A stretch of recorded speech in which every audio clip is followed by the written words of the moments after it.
wasn't a fairy tale at all. It was a kind of purgatory. Purgatory?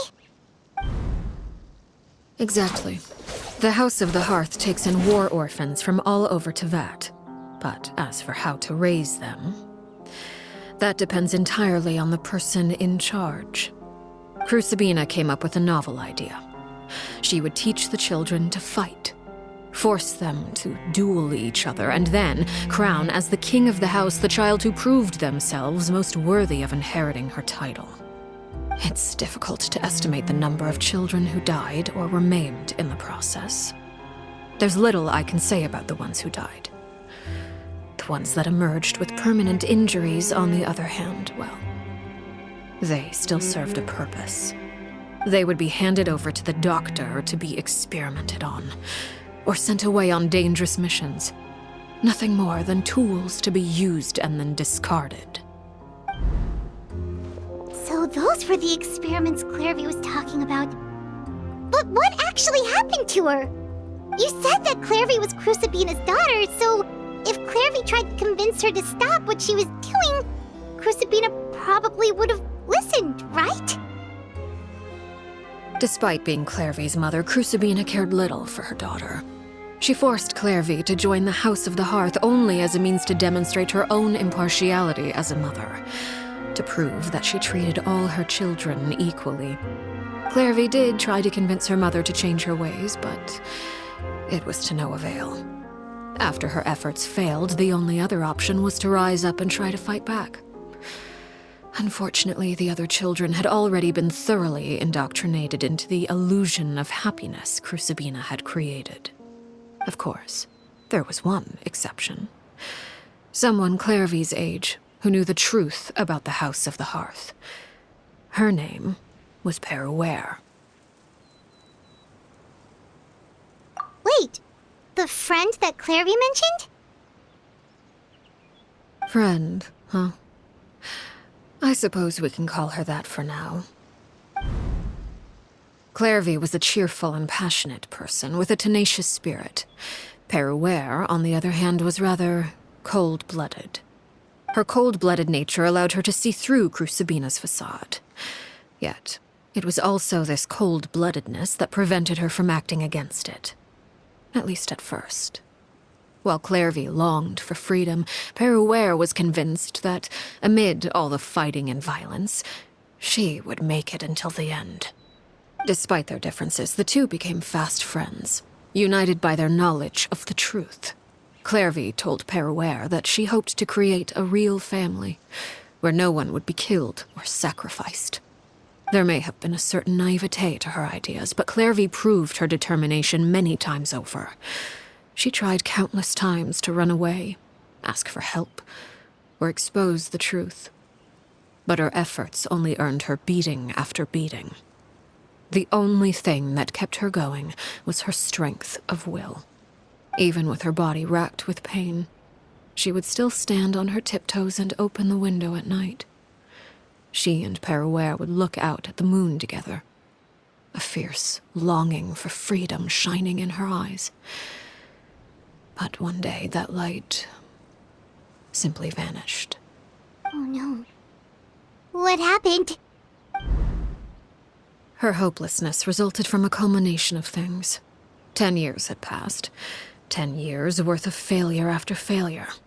She and Peruere weren't children anymore, but finding any chance to escape still seemed as hopeless as ever. It was during this time that Peruere suggested a new plan. If escaping was out of the question, why not take down the very person sitting on top of this throne of lies? Mother herself. Clairvy rejected that proposal.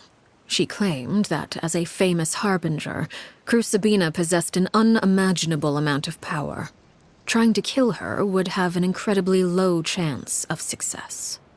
Clairvy never gave another reason, but Peruere could see it written all over her face. Clairvy still thought of Crucibina as her mother. Killing her own flesh and blood was a line she couldn't bring herself to cross. If she couldn't escape and fight back, then only one option remained. Precisely. Death was the only way that she felt she could be free. It happened during a duel. When she arrived at the dueling ring that day, her partner turned out to be none other than Peruere, the very person that had stood by her side all those years. It was a fierce battle. But ultimately, Clairvy decided to let Peruere end her life. From that moment on, Peruere's journey was one written in flames. When the rain finally came and washed it all away, there she stood, the sole victor in Mother's endless game of slaughter, a trail of corpses strewn across her path to success. It was the very result she had predicted 10 years prior.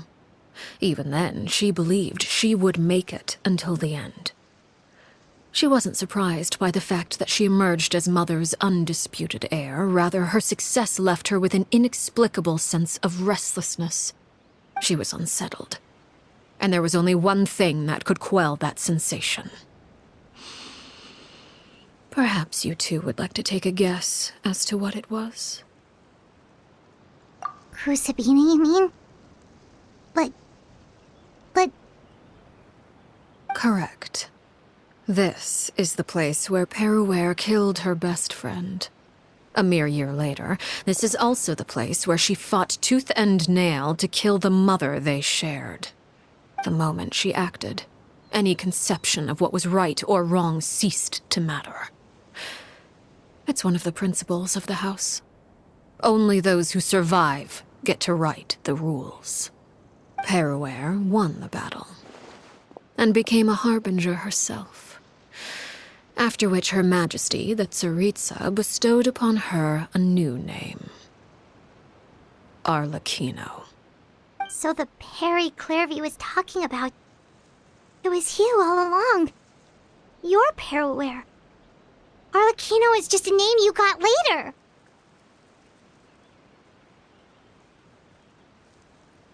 I left that name behind long ago. I must say, hearing it now does bring back memories. After I defeated Crucibina, the moniker of Mother died with her. I chose to forego the title she called herself, and even chose to give up my own name. I rebuilt the House of the Hearth under a new identity. Not only as Arlecchino, but as father. And that is where the story ends. Any more questions? Yeah. Based on what you just told us, Clairvy wasn't a little kid when she was killed. So the Clairvy we met... Was she really a spirit at all?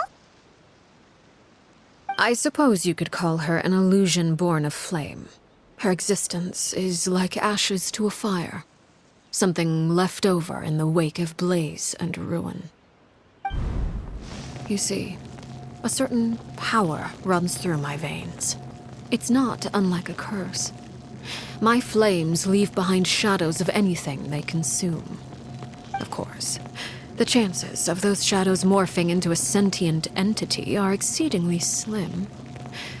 Clairvy is a very special case. Clairvy died when she was 16 years old, but what emerged from the flames was her 6-year-old self. Her appearance wasn't the only thing affected. Most of her memories were lost to the blaze as well.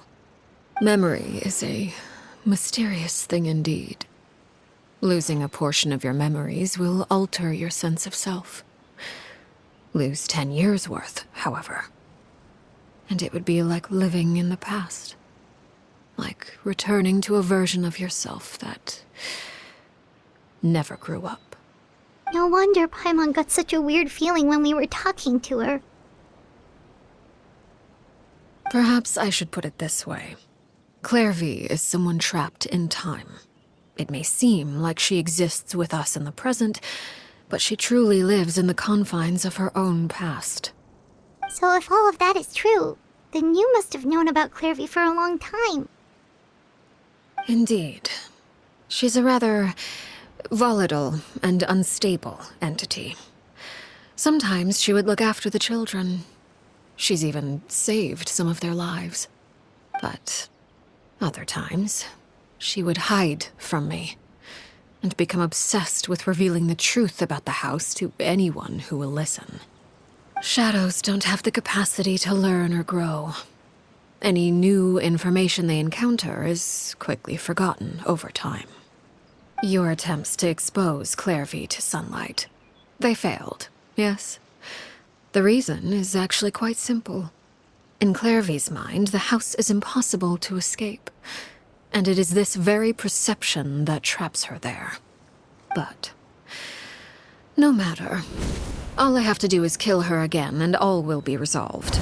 I don't anticipate so much as a single speck of ash will be left behind this time. Wait! Paimon can understand why you might want her gun, but isn't there another way? So what if she's trapped in her 6-year-old self? She's still your friend! At least talk to her first! It's too late for that. She broke the rules, and now she must be punished. That goes for Filial and Nantoy as well. She's had quite the effect on them. I hope you understand the difference between Crucibina and myself lies in our formulation of the rules, not our policy for enforcing them. Upholding the rules without question is a trait we both share, because that is how a household should be run. Is this really what you want to do? Whatever could you mean? Don't you want to say a proper goodbye at least?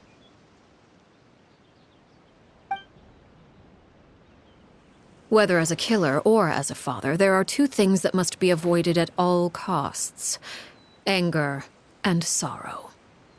Anger makes you impulsive. Sorrow causes you to waver. Well, it appears it's about time to proceed. Before we arrived, I told some of my well-behaved children to bring our troublemakers here by nightfall. I do believe I've kept my end of the deal. I gave your friends quite a bit more time. As for what happens now, we'll just have to wait and see.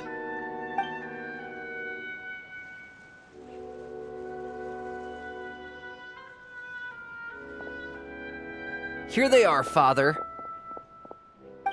You gonna execute him? Seeing something like that would actually be a first for me. Lenny! I'm sorry. I heard about how you helped buy us more time. But I still failed. I couldn't find a way to fulfill her wish. Huh? Are you... Perry? Indeed, it's been a while, Clairvy. Perry! Shh, stay right there. I'm sorry to postpone our reunion, but first I believe certain scores need settling.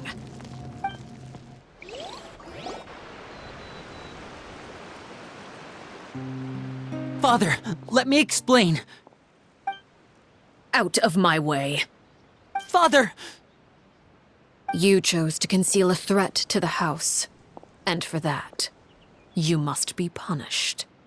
Overall, however, I suppose your wrongdoing is hardly the most egregious of the bunch, so I'll deal with your punishments later. As for right now, the more pressing concerns are the traitors among us. By traitors? Do you mean us? Father, let me explain. We didn't mean to... Fultz, why don't you share what you heard? Yes, Father. Secret Midnight Meeting number 3. Participants, Filial, Nantoy, Sato, Toddy. Nantoy clearly said, if only Father wasn't the one who took us in. Sato added, I'm sick of this life. I just want to live as a normal person. Filial was the worst of them all. She called us crazies and said a bunch of mean things about Father. I did not! You're lying! Fultz is trying to frame us. It's not like I'm the only one who heard those things. After that, you and Toddy and a bunch of other people started talking about Clairvy. You were using all those things Clairvy brought up as an excuse to question Father. We're birds locked in a cage. The only way out is to destroy it. That's what you said, wasn't it? You little. You just want me gone, don't you? What did I ever do to you, huh? And you, Sheplo, have you forgotten who stood by your sickbed, watched over you, and changed your dressings? Come on, let's hear it then. What's your reason for all this?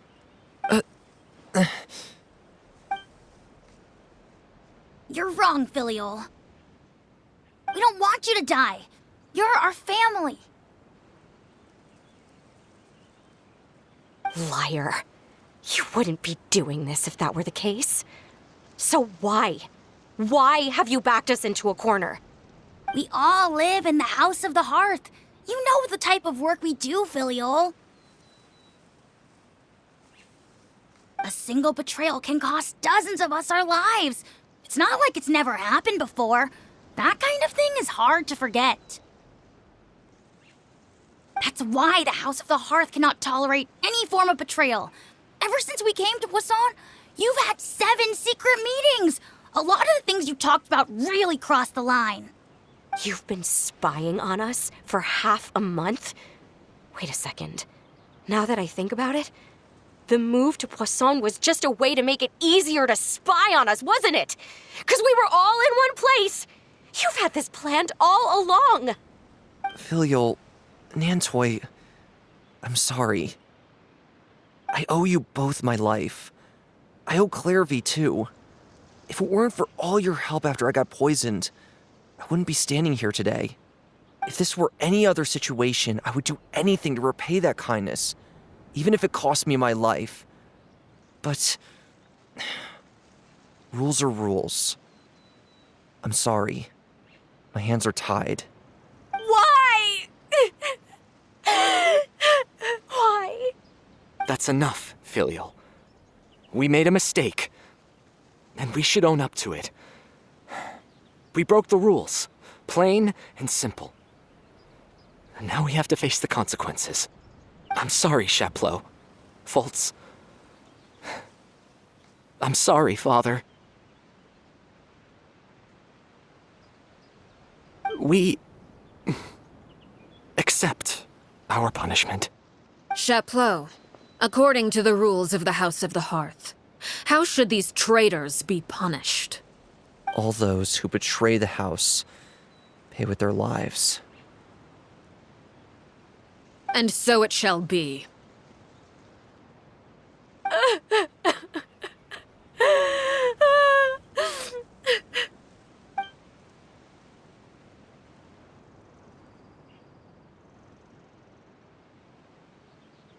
Father, please wait!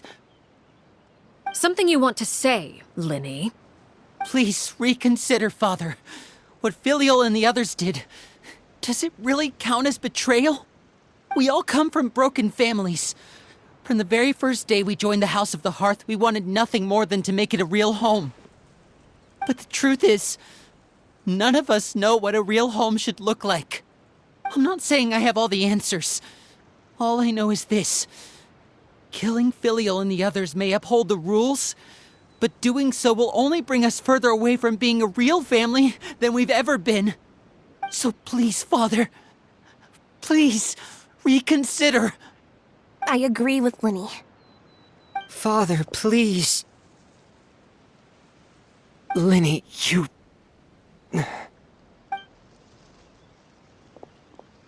I also agree with Linny.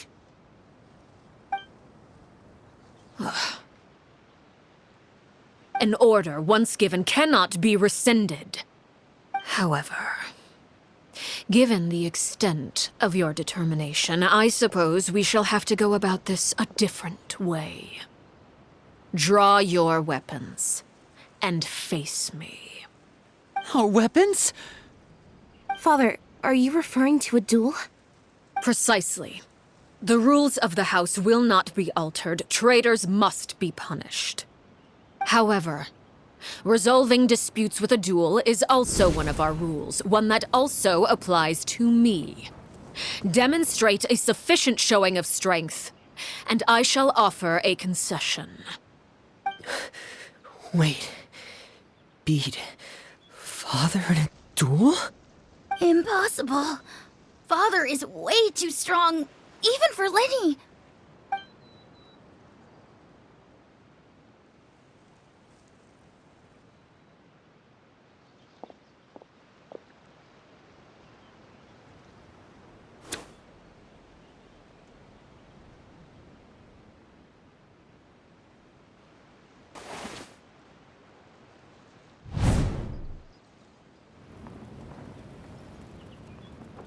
Did you hear that, Traveler?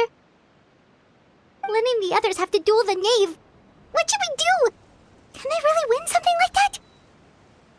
If they lose, those people from the house are really gonna be executed. Hey, are you listening?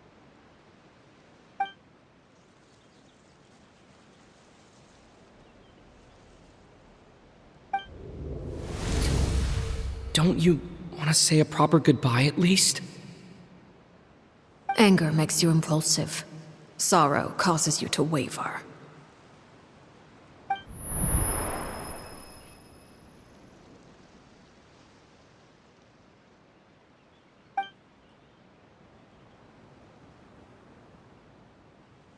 Oh, looking at that expression on her face, she seems really serious about this. Guess that means there's no chance she's throwing the duel on purpose, huh?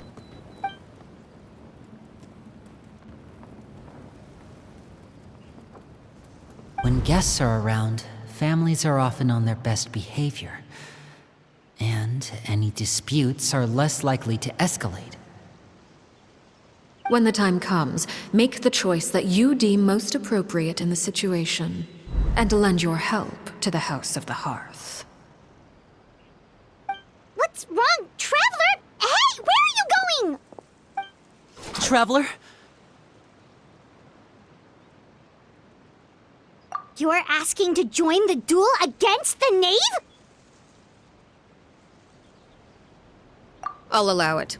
We do have a ready-made dueling ring at our disposal, after all. All I would advise is this. Keep a firm grasp on your weapon, and give it your all. Any less, and you may just lose your life.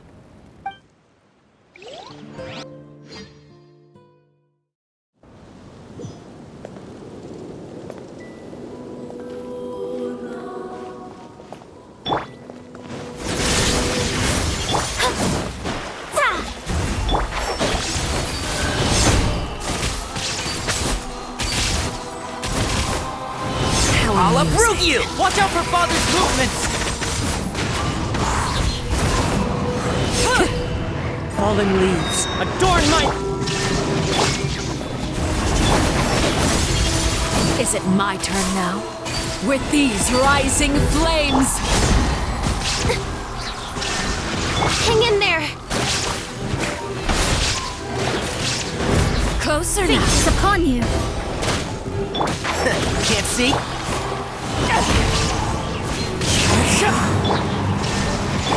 Yeah! With the fall of darkness, destruction shall rise. I hear everything. If I really have to draw my blade. Have a taste of courage. Keep up. Time to go. Look at you, trapped like a bunch of helpless animals. Watch out for Father's movements! Entrap! Is it my turn now? Just to... Who's next?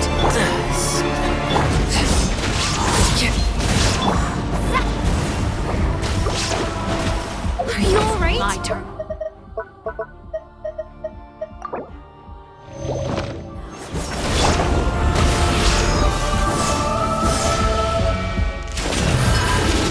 Spare your energy. Running is of little use. One thing after another!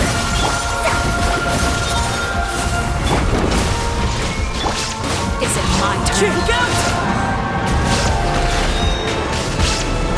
Nature. Illusion Fly shattered! tangled in a To web. oblivion!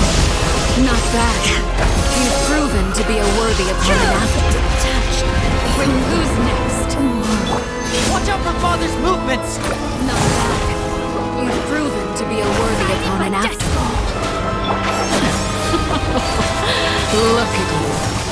Trapped like a bunch of helpless ants. I'll approve you! Not bad. Flowers have... You've proven who's next. Yeah. Are you alright? Time to go.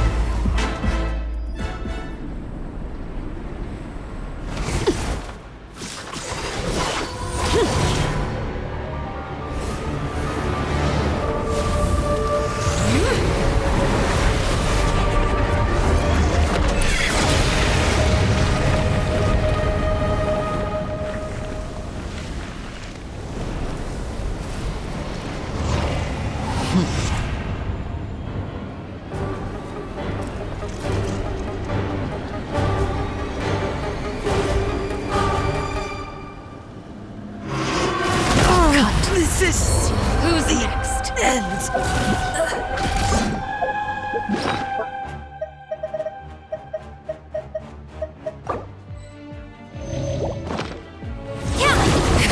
Leave my space!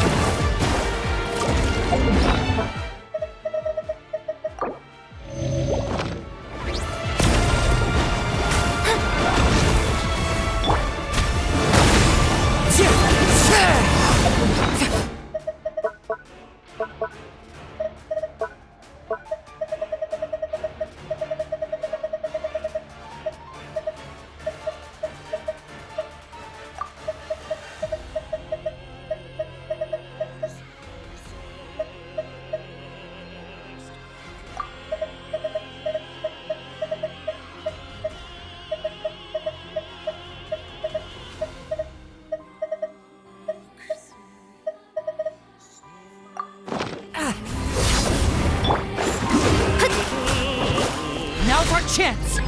Over here! Let's see how you come to this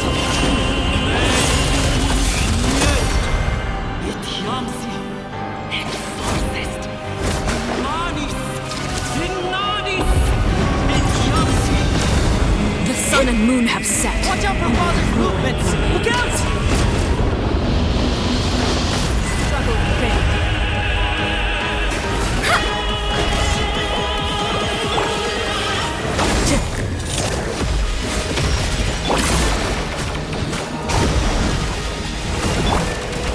Now's our chance!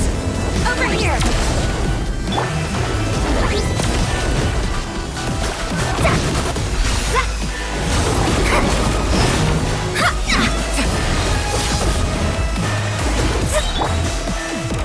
Into the wind.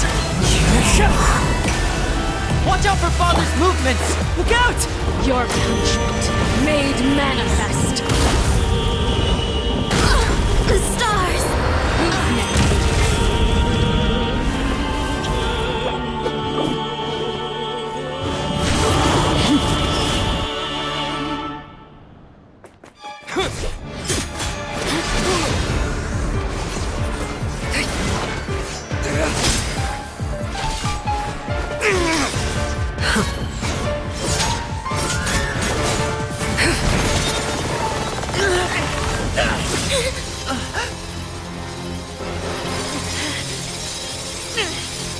You should know better than to crowd in one place.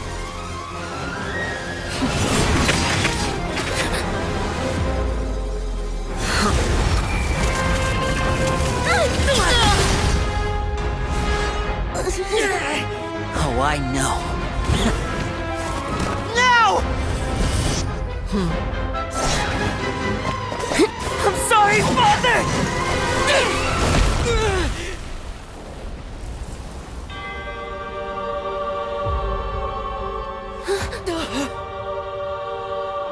Sorry for what? This pitiful excuse for an attack.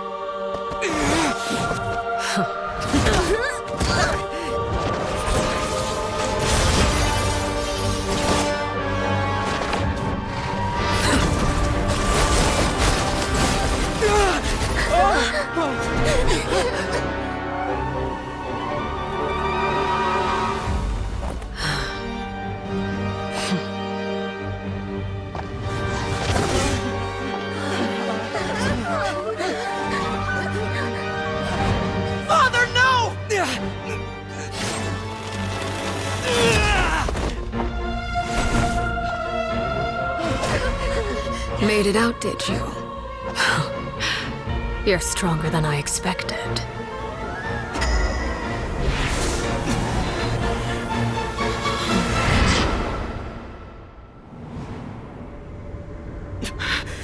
A crimson moon? I can't move.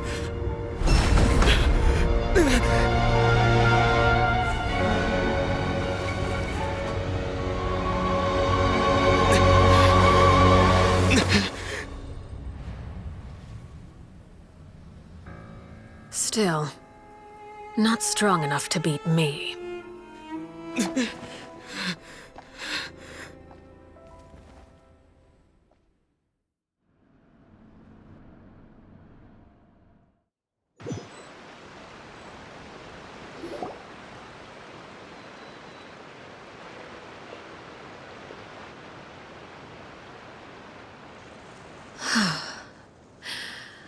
I believe we can end things here.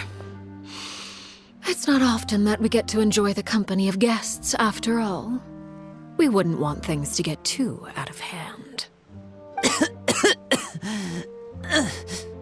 Brother, are you alright?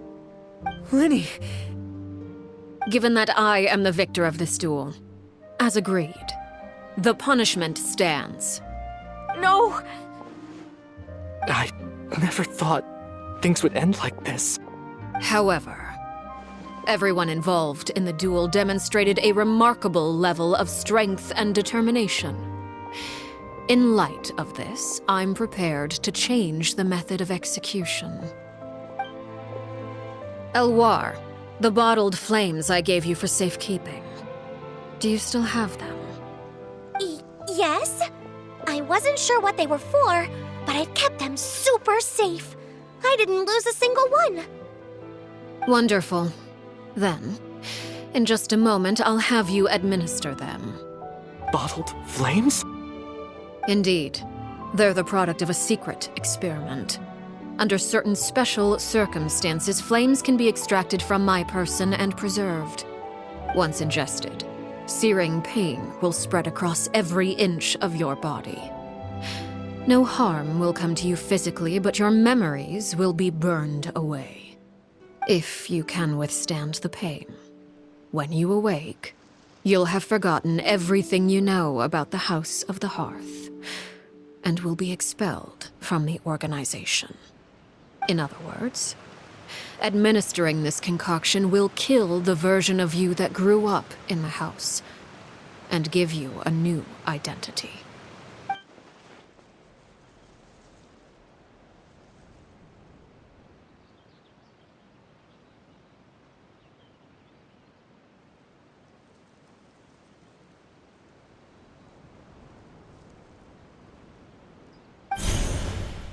Memory is a mysterious thing indeed. Losing a portion of your memories will alter your sense of self.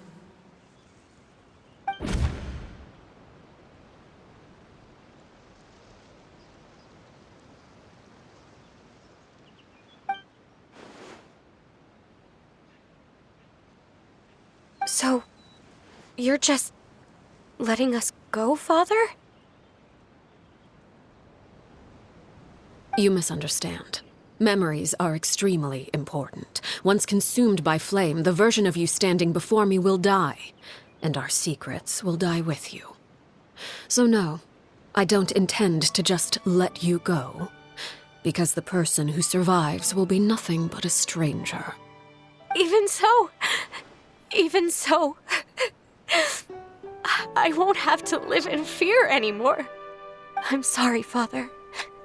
I'm sorry I let you down, but I really... Don't cry, Filial. You haven't left the house yet, so there are still rules to be followed, yes? Remember what I taught you. Anger makes you impulsive, sorrow causes you to waver. Don't let yourself be controlled by your emotions. Of course. I'll remember. Dry your tears, and go pursue the life you really want. Yes, Father. Chaplot, Foltz, Elwar, take them back to Poisson. And bring Linny and the others as well. I prepared 3 extra vials of bottled flames. As for whether to take them, the choice is yours. Goodbye, children. The next time we meet, I will no longer be your father. Thank you for all you've done for the house. I hope you have bright futures ahead of you.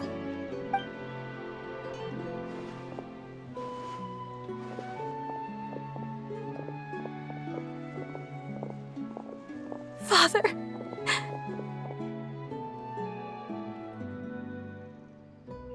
Let's go.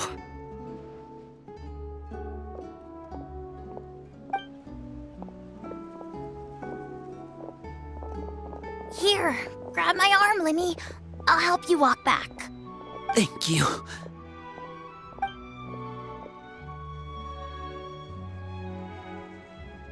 Clairvy.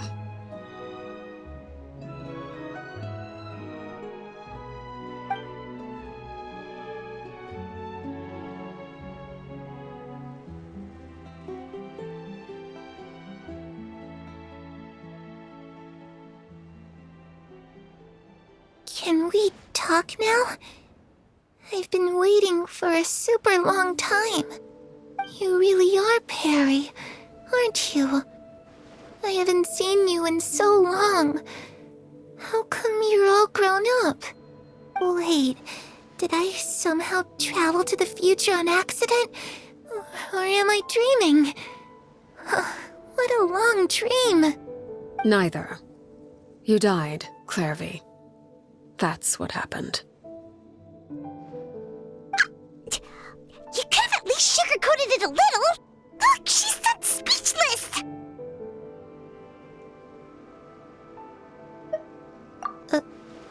Oh. Okay then. Huh? That's it? You accepted it just like that? Yep. If that's what Perry says happened, then I believe her. Perry wouldn't lie to me. Plus, I don't really need to know why I'm like this. I'm more curious about what happens in the future. If you're a harbinger now, Perry, that means Mother is gone, isn't she? Can you tell me about it? I want to know what happened to her. And to me. You never stopped trying to defy fate. At first, no one believed you. You could only vent your frustrations to the moon. In fact, you often sought comfort in the night sky. You wanted to see the aurora, so one night we promised each other we would go to Snezhnaya to see it together. Later on, you tried to run away, but you were brought back each time. Mother spared your life, but it wasn't out of kindness. Instead, she decided to make an example of you by slowly torturing you over time. That way, the other children would know what happens to traitors. Still, you never gave up. Mother hoped that through ruthless duel after ruthless duel, she would be able to crown an ultimate victor among the children she raised. But you called on everyone to unite, to fight to a draw in order to reduce casualties. Your efforts may have only delayed the inevitable, but still. You gave them hope. You tried everything you could think of, but every attempt ended in failure. Still, you never turned your sword on Crucibina, and you never turned it on me. On that gloomy day, you told me, "For the last 16 years of my life, I've done everything I can to fight for freedom. But now, I realize that the only freedom I truly possess is the freedom to choose to die." I never imagined I would say something like that. I must have been feeling really worn down. But somehow, I still think I understand. According to Mother's plan, only one of us was going to make it until the end. And I always hoped that person would be you. If I could do it all over again, I still don't think I would make a different choice. Even when I first met you, I knew you'd be able to do what I couldn't. Is that so? Even now, I'm not sure I truly understand what kind of freedom you were trying to pursue. But as the head of the House of the Hearth and as the children's father, I've tried to give them the most basic of freedoms. the freedom to choose their own fate. It's something I discussed with the Iudex of Fontaine. The children who want to leave the house will have their memories wiped clean of all secrets pertaining to the organization. In return, they will be allowed to live a normal life in Fontaine without being prosecuted for their past. Of course, I won't simply hand freedom to them on a silver platter. They have to fight for it and prove themselves worthy of it. Only freedom that is earned has true value. That's more than enough. That's exactly the kind of life I was fighting for. You know, Perry, I think you're a pretty amazing king, and a really great father, too. I'm really happy that you're the one who took over the house. I guess I do have one regret, though. I still haven't seen the outside world. Well, it just so happens that our dear guests over here have been to many nations and traveled to countless places. Perhaps they would be willing to tell you what the outside world is like. Really? Of course! We've traveled all over the place. We've got so many stories, we could probably talk your ears off for 3 days straight!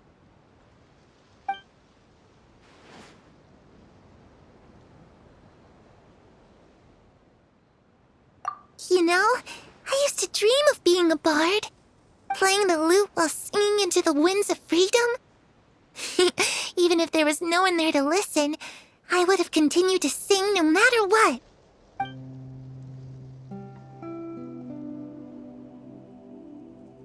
Ah, that's where Mora comes from. I never knew that before. If I had some Mora, I would buy 3 new dresses. One for me, one for Perry, and one for Mother. It's just too bad Perry doesn't like wearing dresses. And Mother, well, she probably wouldn't accept something like that either. I guess I'd just have to keep them all for me then. I could wear a different one every day. Those yokai you mentioned, what do they look like? I once saw a drawing of this one guy with horns on his head and a super scary face. Are there any yokai like that? Oh, sounds like you're talking about an Oni. Yep, we've met one, and let Paimon tell you, they're not nearly as scary as they look. I was always too afraid to skip Mother's fighting lessons. But at the academia, I bet you could do all sorts of secret things in class. Things that have nothing to do with studying. I'm just kidding. Being able to study whatever you want without having to fear for your life actually sounds pretty great.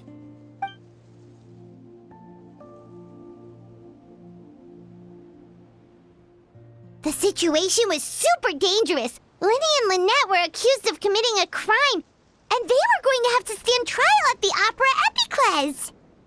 Oh no, that must have been hard for all of you. What happened next?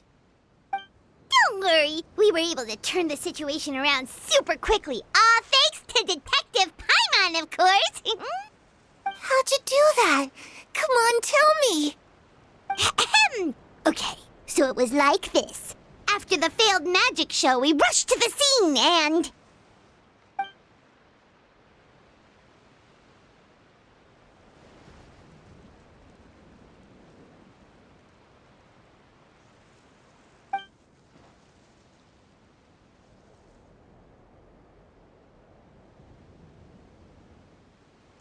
Shadows don't have the capacity to learn or grow. Any new information they encounter is quickly forgotten over time.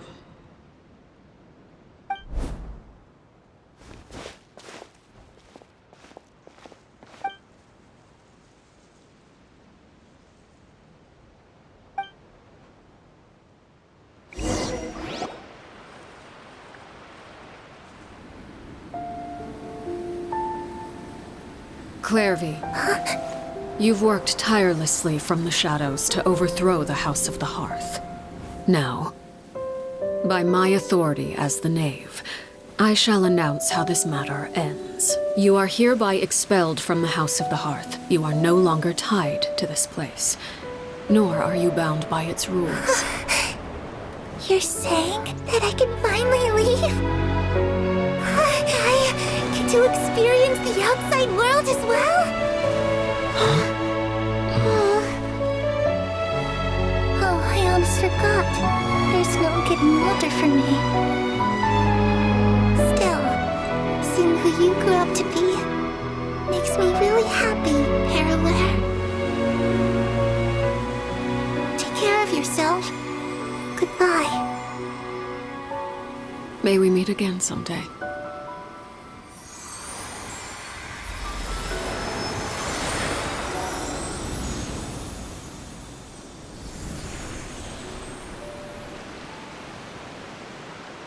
Clairvy. She left so soon. Paimon didn't even get to finish her story. I also have certain sentiments left unsaid. I wanted to tell her that the aurora I saw in Snezhnaya was just as beautiful as the ones in the pictures. But a shadow's memories reset at dawn. Had we delayed any longer, we wouldn't have had the time to say goodbye.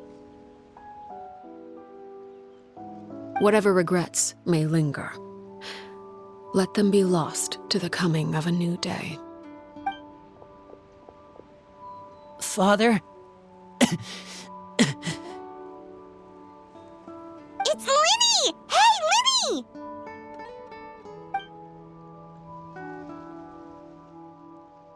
What is he doing back here? Let's go check it out.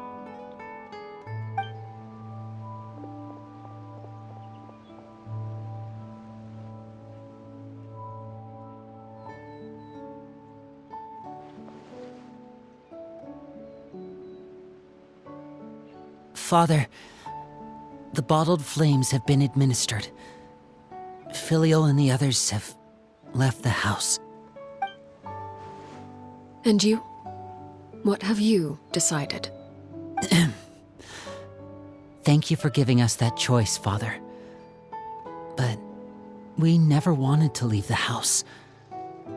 It's the only home we've ever known. Lynette and Fremine feel the same way. They're recuperating back at the Hotel Bouffe Tété. But I decided to come back and tell you where we stood. I'm sure you're well aware of the expectations I have for you.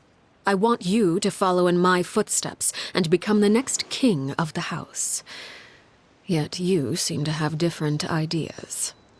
I must admit, I'm rather surprised by your decision to stay. There's nothing wrong with choosing to live a quiet life.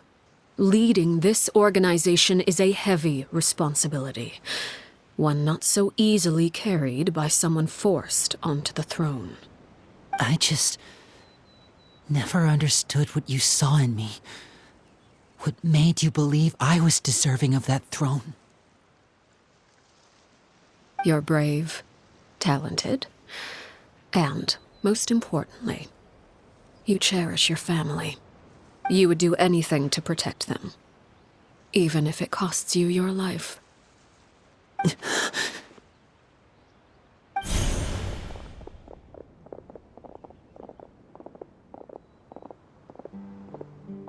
Speaking up back there was so brave of you, Linny. It's all thanks to you that we were able to convince Father to back down. You're a hero, Linny. Hero. Father is the real hero. Had Father gone all out during the duel, there's no way I would have walked away with my life. She must have had it all planned from the beginning, from the very moment she suggested a duel. I'm not deserving of that title. I'm not strong enough or smart enough. You're wrong. In my opinion, all you need to be deserving of the throne is conviction and the necessary strength to act on it. We may have different ideas of what it means to be a family, but you can hardly be said to lack conviction. What you truly lack is strength. For someone of your talent, though, that's something that will come with time. Even without that strength, you still chose to face me in a duel, even though the odds were stacked against you. That capacity to honor your convictions is what I truly see in you. Father. No one knows what the future holds, what tragedy or triumph may be in store. Being at the head of this organization requires the strength of will to face whatever comes. Caution will only hold you back. If reaching a certain standard were required to go after what you want, I would never have succeeded in killing my predecessor. Back then, there was still a considerable gap between our abilities. Strength may decide the ultimate victor, but those who let a lack of strength dictate their decisions or undermine their convictions will never be worthy of the throne. I understand, Father. Thank you. Children must grow up to surpass their parents. Only then can a family continue to flourish. The road ahead is not an easy one, so I'll ask you one last time. Are you certain you want to stay? You've done so much for me, Father, and that kindness must be repaid. Plus, with Project Stuja at hand, there are many dangers ahead, and I, for one, don't intend to back down. Protecting my family at all costs. That's my conviction. Then you're welcome to stay. As for Project Stuja, you need not be too concerned. If those cowardly businessmen and heartless dignitaries try to take us down, I'm prepared to teach them a lesson. Having members who longed for the light was our organization's last weakness. With those members no longer among our ranks, the House of the Hearth is like a spider hiding in the shadows. We need only wait for our prey to come to us. At present, our imperative is to use their plan to our advantage. In doing so, a crimson moon shall rise amid the frigid blizzards of winter. No demonstration of loyalty shall go unrewarded, and no sacrifice shall be in vain. As for the two of you, whether we meet again as friend or foe, I'll remember the camaraderie we shared in this moment. No matter how arduous the journey ahead, I hope we both reach our desired destination.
Didn't Linny...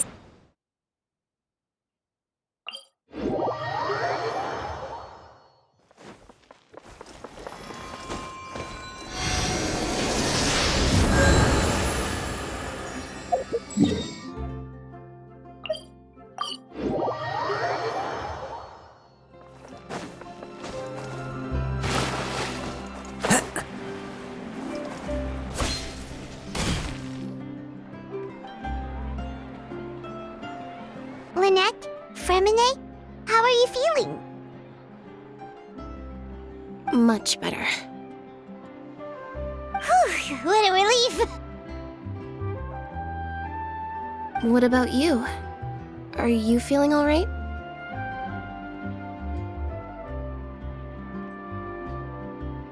I knew you'd come out unscathed.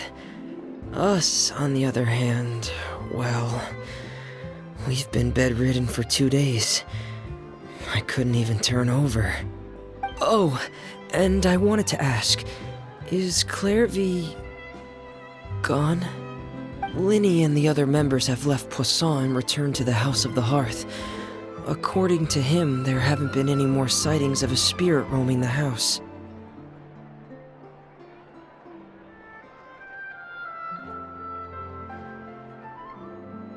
I see. I'm glad. Father came to check up on us 2 days ago and told us about what happened with Crusabina and Clairvy. Actually, I've met Crusabina before.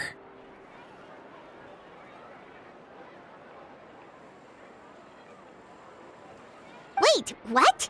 You've met the former Knave? Crusabina died a year after Clairvy.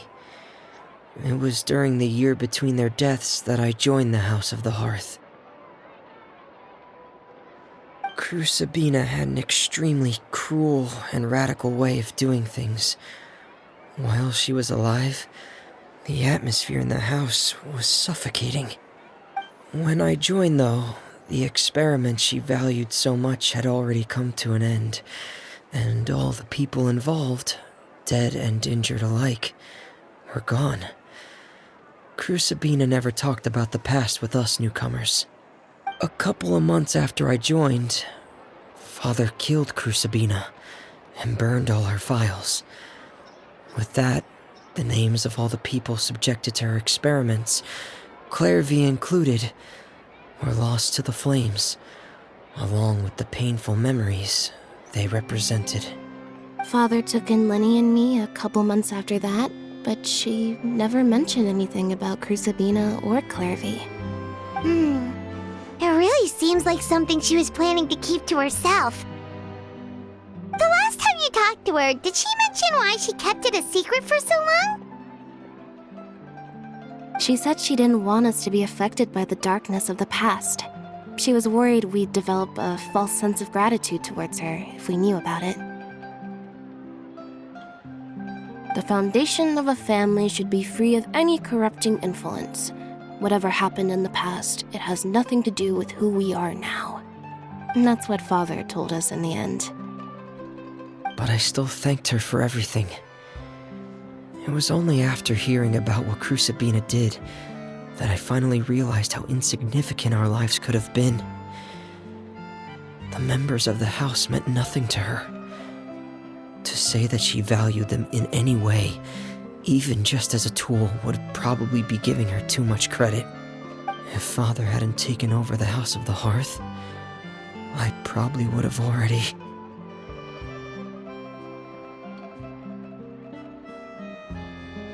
Father rarely brings up the fact that she saved us. She doesn't believe that being indebted to her should be what ties us together. But even if we didn't owe her anything, we would still choose to stay. Because this is our home. We may have arguments or times when we feel wronged. Some people may even choose to leave. But as long as Father is here, we will always have a home. Whether the path before us is bathed in sunlight or shrouded in shadow, we'll follow Father wherever she chooses to go. So I wanted to say thank you for helping us make it through this crisis. Without your help, we could have lost a lot more along the way. Oh, we didn't do anything, really.